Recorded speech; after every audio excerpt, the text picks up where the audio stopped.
Hey everybody, welcome back. This is actually my third video I've done on the topic of vasectomies, and this I'm also going to add in sperm analysis, semen analysis. Um, I did a video on what it was like to have my vasectomy surgery, and I did another video on my recovery. But I want to talk about other funny recovery stories. Now, my cousin, I don't know, I'm pretty sure he had his vasectomy, years ago.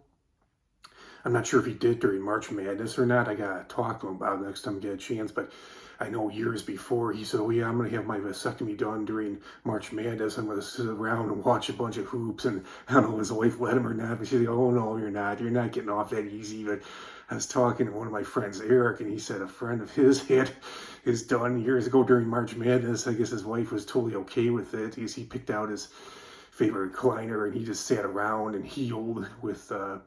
While watching a bunch of college hoops during March Madness, and his wife just brought him beers.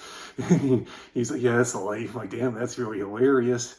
And I did have a friend that he had his done, and he was trying to find out that he was sperm free or not. And they gave him a certain timeline, and he must have getting a lot of action. He said, "Oh, I could probably get this done within the next." There's a certain amount of ejaculations that have to take place before you're sperm free, and your semen is sperm free.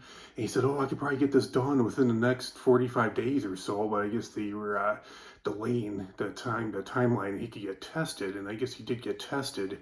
And they said, "Oh, they gave him a little week." They said, "Oh, there's just a little bit left." And they said, "What you should do over the next week is try to get as much action as you can, like ejaculate as much as you can, and then you come back, we'll check you again." And it turned out he was sperm free.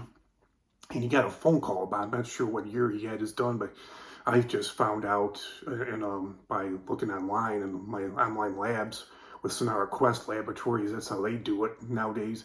But he got a phone call from a nurse or a tech or somebody. He was kind of flirting with, he had a girlfriend too, but he was kind of flirting with a nurse or a tech. And they said, "Oh yeah, you're completely sperm free now." And he said, "Okay, so there's nothing else like you have to do?" And they're like, "Oh no, you're good. You're all set to go." And he said, "Oh really?" He's like, "All right. So what are you doing tonight?" And he's just like, "I'm just kidding. Forget it. Have a nice day." And I guess she was hanging up the phone. He could hear her in the back telling other people in the background, like, "Oh my God, he just asked me what I was doing tonight." So, yeah, I think the worst part about my recovery, it went pretty well. I went back to work in 5 days, and a week later, I actually played in a pickup basketball game, full court, 5-on-5. And what really irritated me about it was just the stitches. The stitches were rubbing up against the inside of my thigh. It was really hard sleeping on my side because the stitches were rubbing up against the inside of my thighs. But other than that, my recovery went well.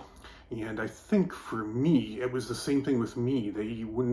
I was probably cleared sooner than that. I'm not sure exactly when I became sperm free, but they refused to test my semen before 6 months. They said I had to wait at least 6 months. So, okay, and first time I was sperm free. So yeah, that's my story about that. Comment, like, share, subscribe, question, and I'll talk to you all real soon with another great video.